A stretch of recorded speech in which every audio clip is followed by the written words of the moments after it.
The Insurrectionist Next Door.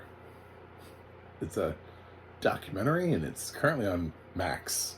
It's directed by Alexandra Pelosi, and the fact that I'm reviewing it immediately is making you ask yourself a lot of questions. Why is he doing this? Where does he stand? Is this a political hit job? No, it's just a movie review. I thought it had a cool title, and I like documentaries. So I figured it would be an interesting take on it, and it has audio description. It's narrated by Tansy Alexander. So shout out to Tansy on this film. I thought this was interesting. I think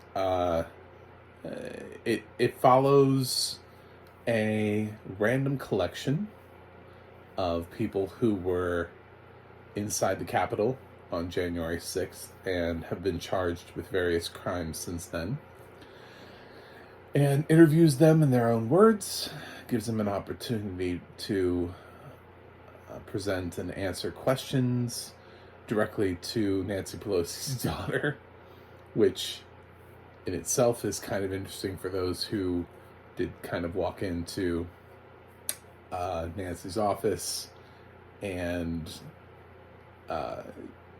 there it's funny how friendly the exchanges are. I don't know what kind of footage Alexandra got, but she didn't present anybody as like physically attacking her or yelling at her, calling her names. She found people who, even though they're unapologetically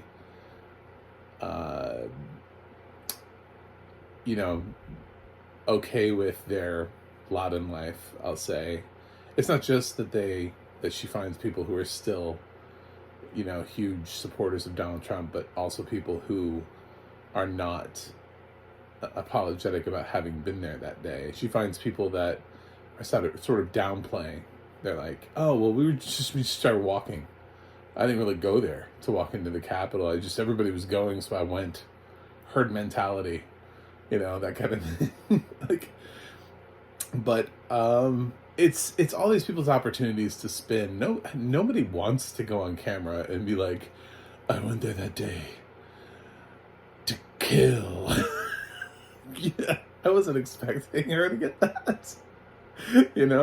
So it's just a bunch of the guys being like, nah, they're a bunch of chill dudes. They're just like hanging out, just chilling. And somebody was like, hey, what's that building over there? And I was like, I don't know, let's go check it out. We just kind of we walked in, and then Antifa came in. Had to screw the whole thing up. We were just having a fun time. Yes, Antifa is brought up in this. There's a guy that has a conspiracy theory that anybody who was wearing gray was part of Antifa. I suppose if you look for a conspiracy theory anywhere, he's like, why was there a Dixie flag there? Why? Why's there a Dixie flag? We're not racists. It's like, okay, dude. A lot of people there that day. Are you sure no one was racist? Did you poll everybody? Did you personally walk up to every single person and evaluate them on their... Did you give them like a test? It's just to make us look like we're Southern racists. No, your accent's doing that pretty much for yourself, the Southern part. And as far as the racist, the flag, yeah, it didn't help. And I won't lie. Dixie flag is never a good sign. But no, these stories are interesting. They're all very different, and they come from different walks of life. There's a guy who wrote just an awful rap song. I don't mean like lyrically. I just mean like we are really just, I don't know what we're doing to rap music anymore. But God, I feel like way back in the day, those who started the hip hop music are listening to the stuff that's being created today and being like, I'm sorry we started this. I didn't know it would go this far. So, yeah, a little like Kevin Federline. I'll say that. I'll be like, with his Papa Zao. If you haven't listened to that, listen to Papa Zao. Cook, and don't forget to subscribe for Kevin Federline references. I want to do like a whole video on the fact that everybody's going after Justin Timberlake, and then Britney Spears was like, I don't know, baby, with Justin Timberlake, we're not ready. And then she looked at Kevin Federline and was like, he's dad material. Let's do this. Anyway, so, yes, back to this film. It's exactly what you think it is at this point. Alexandra is very upfront and very abrasive. She doesn't hide she can't hide the fact that she's Alexandra Pelosi. So she's not trying to come at this from a position of neutrality.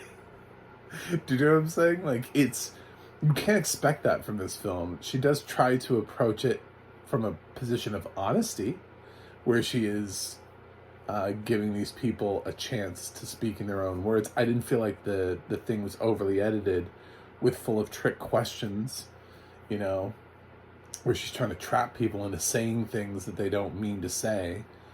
She's not trying to outsmart these people or outwit them and trip them up in their words or anything like that. She's giving them pretty much free rein to hang themselves if they're going to hang themselves, or to come up with a legitimate explanation as to why they're there and let the audience decide whether or not to believe it. She never offers any counter evidence to the stories presented. If somebody says that that's why I went there, she doesn't like go investigate to see whether or not that's true. She just lets them say it.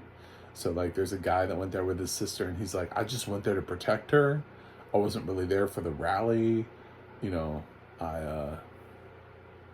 I don't believe the election was stolen. Like, he just was like on a completely different level than his sister. Maybe that's true. If so, that sucks. But he's like, I'm not going to throw my sister under the bus. I made my own choice. I made my own decision, and, all right. There was another girl that also made another terrible life decision. Won't spoil that one for you.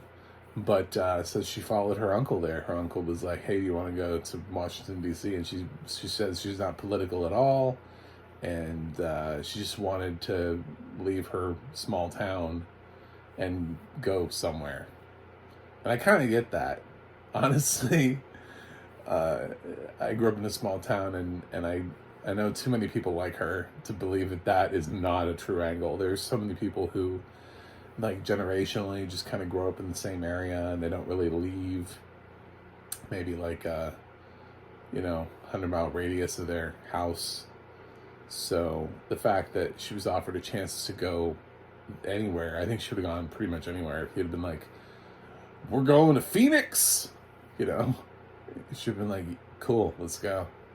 I'm down to clown, Just I think she probably would have gone anywhere. So doesn't matter that it happened to be January 6th. That girl would have hopped into anybody's truck to go anywhere but where she was at that moment. So, yeah, it did give me some very fair opinions. And there was a film last year that dropped on Max right at the end of the year, that also, unfortunately, at the same time had a director that had some allegations made against him. So his film kind of just was like neutralized almost immediately. I feel like that's not going to happen with this film, but that one, this place rules. This place rules. Was a little bit more like catching people in stupid statements and then releasing them. Like, he seemed to seek out stupid people and interview them.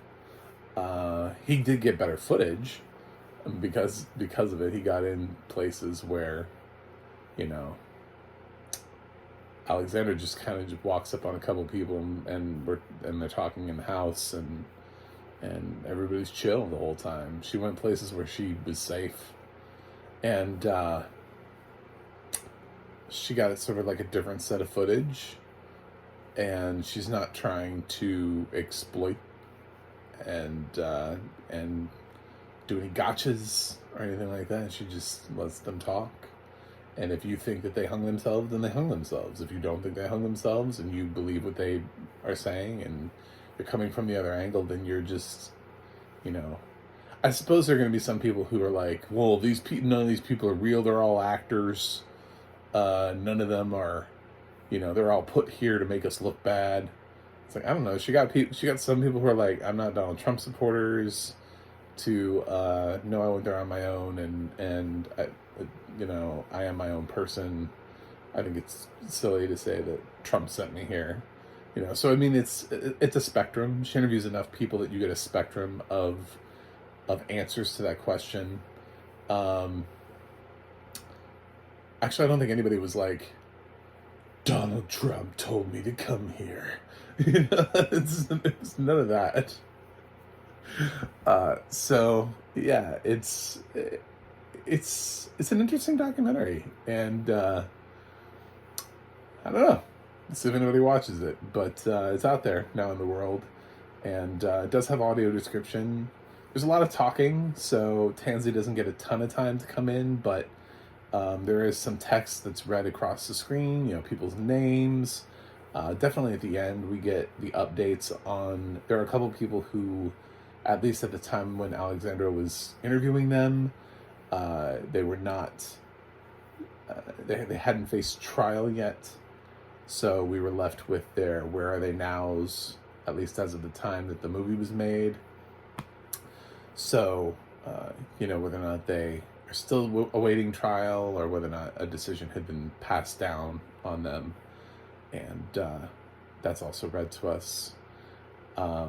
So, yeah, it gets some of the text in there, but it is primarily an interview film, so lots of talking. And I think what's interesting is that there are several times where insurrection footage is shown and there's no audio description for the insurrection video, which is kind of interesting, that they're watching insurrection video and you're like, what are we watching? What's going on here? What's the point? I mean, occasionally it brings up the fact that we're watching like the person.